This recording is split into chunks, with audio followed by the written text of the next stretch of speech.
Okay, well, I hope you've been enjoying the book Wonder so far. I know some of you are probably already read this part, but if you haven't, listen up. We're going to be reading part 5. It's about Justin. You'll figure out who Justin is. But I know today is Friday, and it's going to be a really cold day. High of 43. It's supposed to be cold. It was cold last night and cold tomorrow, or tonight. So I figured I would start my fireplace for you right there. See? And I'd keep you warm while we read the book.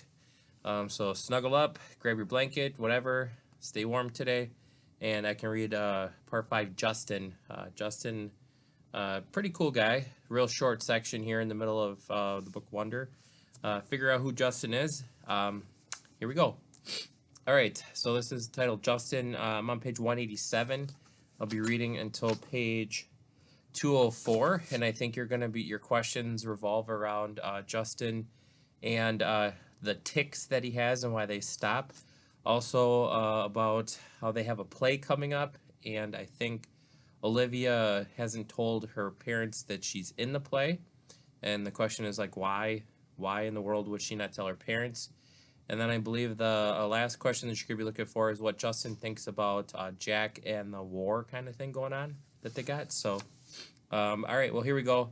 Listed for the questions, the answers to those questions. But here we go, page 187, Justin, and we're going to be reading first section's called Olivia's Brother. The first time I met Olivia's little brother, I have to admit I was totally taken by surprise. I shouldn't be, of course. Olivia told me about his syndrome, and has even been described what he looks like, but she also talked about all of his surgeries over the years, so I assumed he'd look a little bit more normal looking by now. Like when a kid was born with a cleft palate and plastic surgery to fix it, sometimes you can't even tell except for that little scar above his lip. I guess I thought her brother would have some scars here and there, but not this. Definitely wasn't expecting to see a little kid in a baseball cap who was sitting in front of me right now. Actually, there are two kinds of sitting in front of me. One is totally normal looking kid in this curly blonde hair named Jack, and the other is Augie. I like to think I'm able to hide a surprise. I hope I do. Surprise is one of those emotions that can be hard to fake, though. Whether you're trying to look surprised, when you're not trying to look surprised, or when you are. I shake his hand and I shake the other kid's hand. Don't want to focus on his face. Cool room, I say. Are you Via's boyfriend? He says. I think he's smiling. Olivia pushes down his baseball cap. Is that a machine gun? The blonde kid asks. Like I haven't heard that one before. And we talked about his Zydeco for a little bit.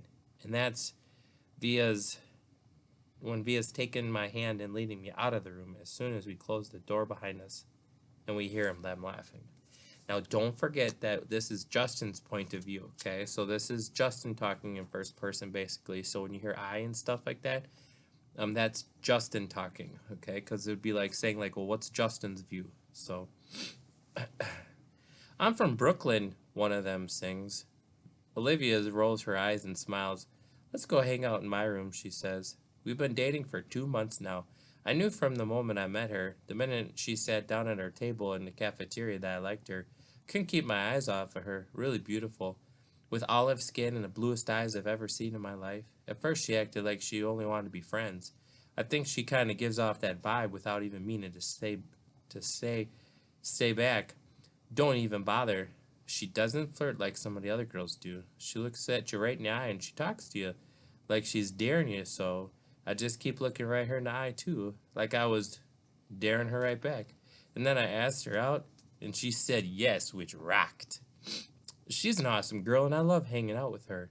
She didn't tell me about August until the third date. I think that's the phrase, a craniofacial abnormality to describe the face, or was it craniofacial anomaly? I know one word she didn't use was deformed, though because that word would have registered with me. So what do you think? She asked me nervously the second we're inside the room. Are you shocked? No, I lie. She smiles and looks away. You're shocked. I'm not, I assure her. He's just like what you said he would be. She nods and plops down in the bed. Kinda cute how she still has a lot of stuffed animals on her bed. She takes one of them, a polar bear, without even thinking, and puts it in her lap. I sit down on a rolling chair by her desk. Her room is immaculate. When I was little, she says, there was lots of kids who never came back for a second play date. I mean, lots of kids. I even had friends who wouldn't come to my birthday parties because they knew he would be there. They never actually told me this, but I would get back. They'd get back to me. Some people, just don't know how to deal with Augie. You know, I nod. It's not even like they know that they're being mean, she adds. They're just scared. I mean, let's face it, his face is a little scary, right? I guess, I answer. But you're okay with it? She asked me sweetly. You're not too freaked out or scared? I'm not freaked out or scared, I smile. She nods and looks down at the polar bear on her lap. I can't tell whether she believes me or not, but then she gives me a polar bear kiss on the nose and tosses to me like a little smile. I think that means that she believes me, or at least that she wants to. Valentine's Day, page 190. I got Olivia a heart necklace for Valentine's Day, and she gives me a messenger bag. She's made out of old floppy disks. Very cool how she makes things like that. Earrings out of pieces of circuit boards, dresses out of t-shirts, bags out of old jeans. She's so creative. I tell her she would be an artist someday, but she wants to be a scientist, a genetist, of all things. She wants to find cures for people like her brother, I guess. We make plans to finally meet her parents. A Mexican restaurant on Amsterdam Avenue near the house on Saturday night. All day long, I'm nervous about it. And when I get nervous, my tics come out. Here comes the tics. Hint, hint. I mean, my tics are always there, but they're not like they used to be when I was little. Nothing but a few hard blinks now, the occasional head pull. But when I'm stressed, they get worse, and I'm definitely stressing about meeting her folks. They're waiting inside when I get to the restaurant, and Dad gets up and shakes my hand, and the mom gives me a hug. I give Augie a hello fist punch, and then a kiss Olivia on the cheek before I sit down. Ooh. It's so nice to meet you, Justin. We've heard so much about you. Your parents couldn't be nicer. Put me at ease right away. The waiter brings over the menus, and I notice his expression the moment he lays eyes on August. But I pretend not to notice. I guess we're all pretending not to notice things tonight. The waiter, my tics, the way August crushes the tortilla chips on the table with the spoon and then crumbs them into his mouth. I look at Olivia, and she smiles at me. She knows. She sees the waiter's face. She sees my tics. Olivia is a girl who sees everything. We spend the entire dinner talking and laughing. Olivia's parents ask me about my music, how I got into the fiddle and stuff like that. And I tell them about how I used to play classical violin, but I got into Appalachian folk music and then the Zydeco. And they're listening to every word like they're really interested. They tell me to let them know the next time my band is playing a gig so they can come listen. I'm not used to all the attention, to be truthful. My parents don't have a clue about what I want to do in my life. They never ask. They never talk like this. I don't think they even know I traded my Bach violin for an 8-string Hangdinger fiddle 2 years ago, whatever that is. After dinner, we go back to Olivia's for some ice cream. Their dog greets us at the door. An old dog, super sweet. She's thrown up all over the hallway, though. Olivia's mom rushes to get some paper towels, and then Dad picks the dog up like she's a baby. What's up, old girlie? He says, and then the dog's in heaven, tongue hanging out, wagging legs in the air, awkward little angles. Dad, tell Justin how you got Daisy, says Olivia. Yeah, says Augie. The dad smiles and sits down at the chair with the dog still cradled in his arms. It's obvious he's told the story lots of times, and they all love to hear it. So, I'm coming home from the subway one day, he says, and a homeless guy I've never seen in his neighborhood before is pushing his floppy mutt in a stroller. He comes up to me and says, Hey, mister, want to buy my dog? Without even thinking about it, I say, Sure, how much you want? He said, $10. So I give him $20 that I have in my wallet, and he hands me the dog. Justin, I'm telling you, you never smelled anything so bad in your life. She stank so much I can't even tell you. So I took her right there to the vet down the street, and then I brought her home. Didn't even call me first, by the way, the mom interjects as she cleans the floor to see if I'm okay with bringing home some homeless guy's dog. The dog actually looks over at Mom when she says this, like she understands everything everyone is saying about her. She's a happy dog, like she knows she's lucked out in finding this family. I know how she feels. I like Olivia's family. They laugh a lot. My family's not like that at all. My mom and dad got divorced when I was 4 and pretty much hate each other. I grew up spending half of every week at my dad's apartment in Chelsea and the other half at my mom's place in Brooklyn Heights. I have a half-brother who's 5 years older than me and barely knows I exist. For as long as I can remember, I felt like my parents have hardly wait for me to be old enough to take care of myself. You can go to the store by yourself. Here's the key to the apartment. It's funny how words like overprotective to describe some parents, but no word that means the opposite. What word would you describe parents who don't protect enough? Underprotective? Neglectful? Self-involved? Lame? All the above? Olivia's families tell each other, I love you all the time. I can't remember the last time anyone in my family said that to me. By the time I go home, my tics have all stopped. Okay, so it seems like these tics are some sort of bodily movements that he does when he gets stressed out. And my guess is he's kind of relaxed. So he's relaxed and all of his tics have gone. So maybe being relaxed and chill helps his tics go away. Okay, so tics are like body movements like blinks and eye twitches and head movements and stuff for when they get nervous. And they go away when he's relaxed, I guess. Not trying to give you the answers, but just trying to help you out, you know. Page 193, Our Town. We're doing a play, Our Town, for the spring show this year. Olivia dares me to try out for the lead role in The Stage Manager, and somehow I get it. Total fluke. Never got a lead role as anything before. I tell Olivia she brings me good luck. Unfortunately, she doesn't get the female lead. Emily Gibbs. The pink-haired girl named Miranda gets it. Olivia gets a bit part of it also, the Emily understudy. I'm actually more disappointed than Olivia's. She's almost seems relieved. I don't love people staring at me, she says, which sort of is strange coming from such a pretty girl. A part of me thinks that maybe she blew her audition on purpose. The spring show is at the end of April. It's mid-March now, so that's less than 6 weeks to memorize my part, plus rehearsal time, plus practice in my band, plus finals, plus spending time with Olivia. It's going to be a rough 6 weeks, that's for sure. Mr. Davenport, the drama teacher, is already manic about the whole thing. Will drive us crazy by the time it's over, no doubt. I heard, though, through the grapevine that he's been planning on doing the Elephant Band, but changed it to Our Town last minute. And that the change took a week off of our rehearsal schedule. Not looking forward to the craziness of the next month and a half. Page 194, Ladybug. Olivia and I are sitting on her front stoop. She's helping me with my lines. It's a warm March evening, almost like summer. The sky is still bright cyan, but the sun is low and the sidewalks are streaked with long shadows. I'm reciting, yes, the sun's come up over 1,000 times. Summers and winters have cracked the mountains a little bit more, and the rains have brought down some of the dirt. Some babies that weren't even born before begun taking regular sentences already, and a number of people who thought that they were right young and spry have noticed that they can't bound up a flight of stairs that they used to without their heart fluttering a little. I shake my head, can't remember the rest. All that can happen in 1,000 days, Olivia prompts me, reading from the script. Right, yeah, I say, shaking my head. I sigh. I'm wiped, Olivia. How the heck am I going to remember all these lines?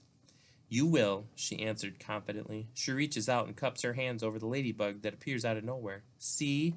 A good luck sign, she says, slowly lifting her top hand to reveal the ladybug walking on the palm of her other hand. Good luck, or just hot weather, I joke. Of course good luck, she answers, watching the ladybug crawl up her wrist. There should be a thing about making a wish on a ladybug. Augie and I used to do that with fireflies when we were little. She cups her hand over the ladybug again. Come on, make a wish, close your eyes. I dutifully close my eyes. A long second passes, and then I open them. Did you make a wish? She asks. Yep. She smiles, uncups her hands, and the ladybug, as if on cue, spreads its wings and flits away. Don't you want to know what I wished for? I asked, kissing her. No, she answered shyly, looking up at the sky, which at that very moment is the exact color of her eyes. I made a wish, too, she says mysteriously, but she has so many things she could wish for. I have no idea what she's thinking. Page 196, The Bus Stop. Olivia's mom, Augie, Jack, and Daisy come down to the stoop just as I'm saying goodbye to Olivia, slightly awkward since we are in the middle of a long, nice kiss. Hey guys, says the mom, pretending not to see anything, but the two boys are giggling. Hi, Miss Pullman. Please call me Isabel, Justin, she says again. It's like the third time she's told me this, so I really need to start calling her that. I'm heading home, I say, as if to explain.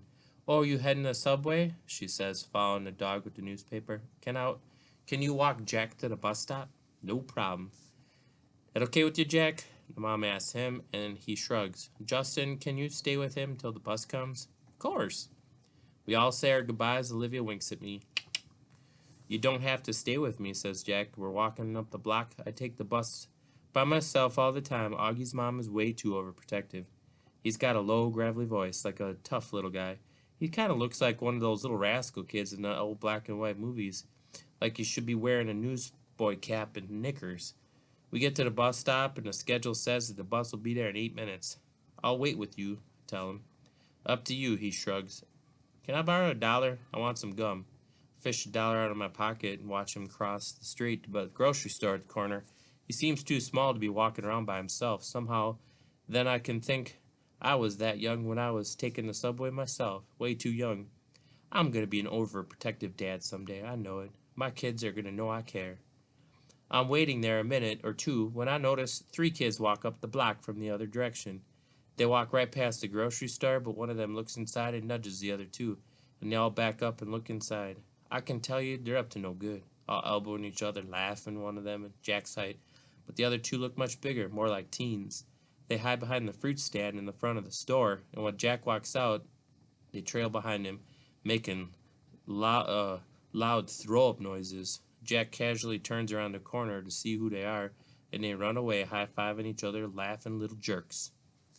Jack crosses the street like nothing happened and stands next to me at the bus stop, blowing a bubble. Friends of yours? I finally say. Ha, he says. He's trying to smile, but he can see he's all upset. Some jerks from my school, he says. Kid named Julian and 2 gorillas, Henry and Miles. They bother you a lot like that? No, they've never done that before. They never do that in school or they get kicked out. Julian lives 2 blocks from here, so I guess it's just bad luck running into him. Oh, okay, I nod. It's not a big deal, he assures me. We both automatically look down at Amherst Avenue and see if the bus is coming. We're sort of in a war, he says in a minute, as if that explains everything. Then he pulls out the crumpled piece of loose leaf paper from his jean pocket and gives it to me unfolded, and a list of names in 3 columns. He turned the whole grade against me, says Jack. Not the whole grade, I pointed out, looking down at the list.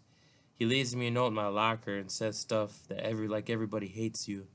You should tell your teacher about that. Jack looks at me like I'm an idiot and shakes his head.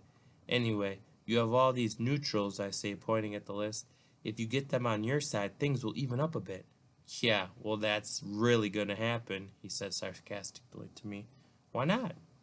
He shoots me another look, and like I'm absolutely the stupidest guy I've ever talked to in the world. What? I say.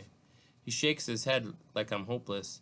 Let's just say, he says, I'm friends with somebody who isn't exactly the most popular kid in school. Then it hits me. Well, he's not coming out and saying August. This is all about being friends with August, and he doesn't want to tell me because I'm the sister's boyfriend. Yeah, of course, this makes sense. We see the bus coming down Amherst Avenue. Well, just hang in there, I tell him, handing back the paper. Middle school is about as bad as it gets, and then everything gets better. Everything will work out. He shrugs and shoves the list back into his pocket. We wave bye, and then he gets on the bus, and I watch him pull away. When I get to the subway station 2 blocks away, I see the same kids hanging out in front of the bagel place next door. They're still laughing and yucking each other like they're some kind of gangbangers. Little rich boys in expensive skinny jeans acting tough. Don't know what possesses me, but I take my glasses off, put them in my pocket, and tuck my fiddle case under my arm to the pointy side that's facing up. I walk over to them, my face scrunched up, mean looking. They look at me, laughs dying on their lips. When they see me, ice cream cones at odd angles. Yo, listen up. Don't mess with Jack, I say slowly, gritting my teeth, my voice all Clint Eastwood, tough guy. Mess with him again, and you'll be very, very sorry. And then I tap my fiddle case for effect.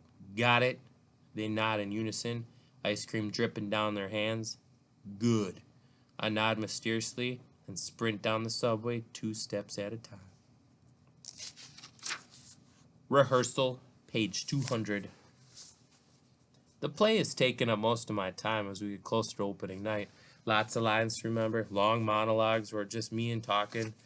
Olivia has a great idea, though, and it's helping. I have my fiddle with me on stage and play a little bit while I'm talking. It's not written that way, but Mr. Davenport thinks it's extra folksy element that have a stage manager plucking on a fiddle. And for me, it's so great because whenever I need a second to remember my next line, I just start playing my fiddle. Soldier's joy on my fiddle, and it buys me some time. I've gotten to know the kids in the show a lot better, especially that pink-haired girl who plays Emily. Turns out she's not nearly as stuck up as I thought she was, given the crowd she hangs out with. Her boyfriend's this built jock who's a big deal on the varsity sports circuit at school.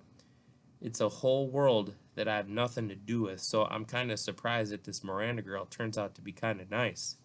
One day we're sitting on the floor backstage waiting for a tech guy to fix the main spotlight. "So how long have you and Olivia been dating?" she asks out of the blue. "About 4 months now," I say. "Have you met her brother?" she says casually.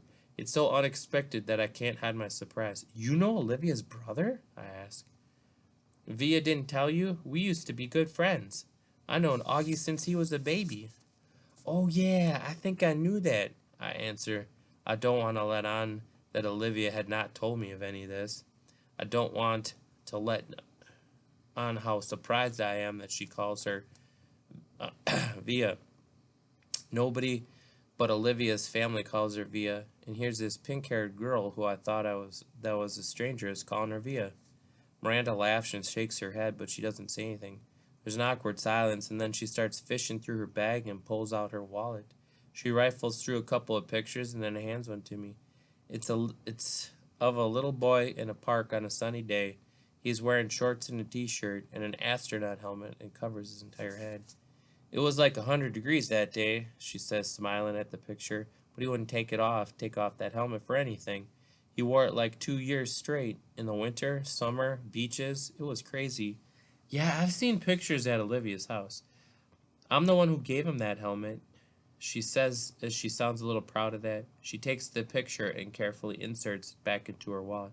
"Cool," I answer. "So you're okay with it?" she says, looking at me. I look at her blankly. "Okay with what?" She raises her eyebrows like she doesn't believe me. "You know what I'm talking about," she says, and takes a long drink from her water bottle. "Let's face it," she continues, "the universe was not kind to August Pullman." Page 202.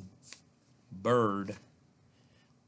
"Why didn't you tell me that Miranda Navis used to be Navis? You and Miranda Navis used to be friends," I say to Olivia the next day. I'm really annoyed at her for not telling me this. "It's not a big deal," she answered defensively, looking at me like I'm weird. "It is a big deal," I said.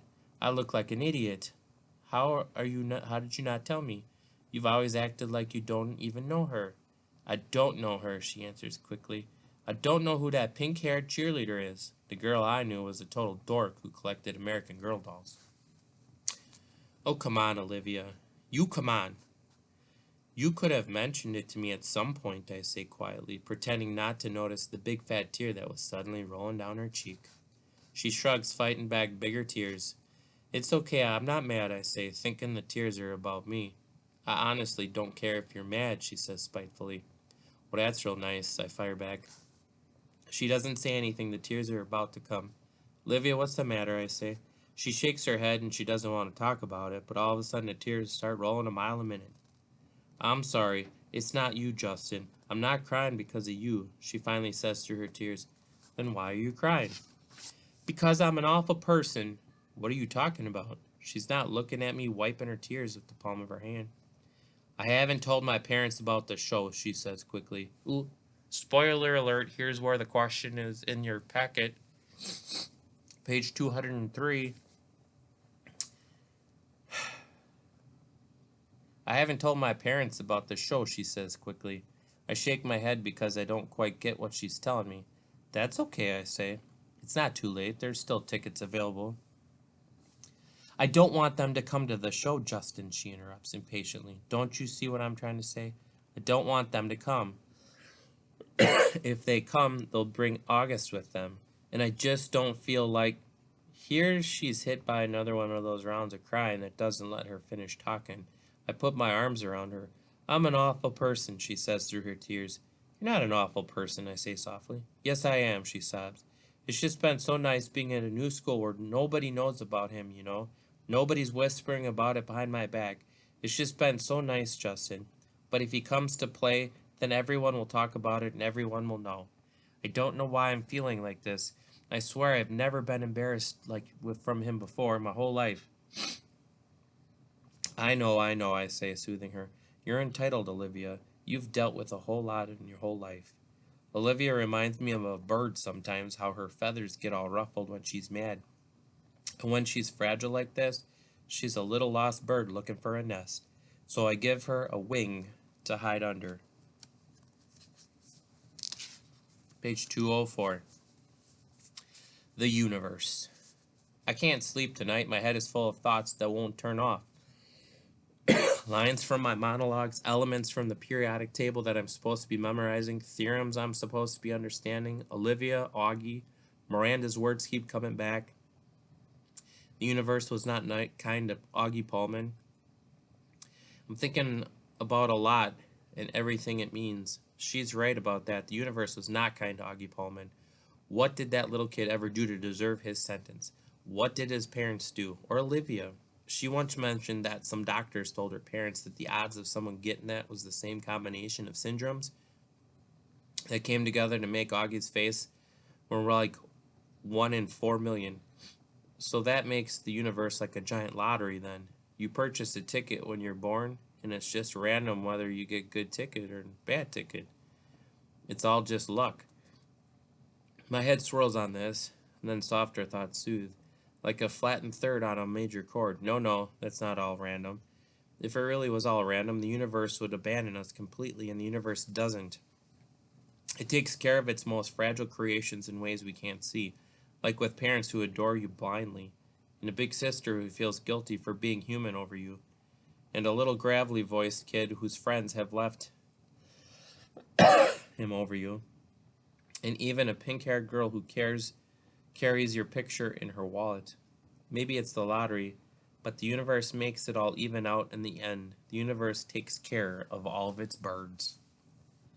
It's the end of Justin, and then the next section is going to be August again, part 6. So don't forget that was Justin's point of view. So you kind of got an insight on what his tics were. Then you also got a little talk about how what Justin thinks about the war that's going on, and you also got a little bit at the end that talks about why Olivia hasn't told her parents yet about the play. And you've enjoyed my fire. But that's that, and that's the reading, and I hope you have a good weekend, and don't forget to answer the questions.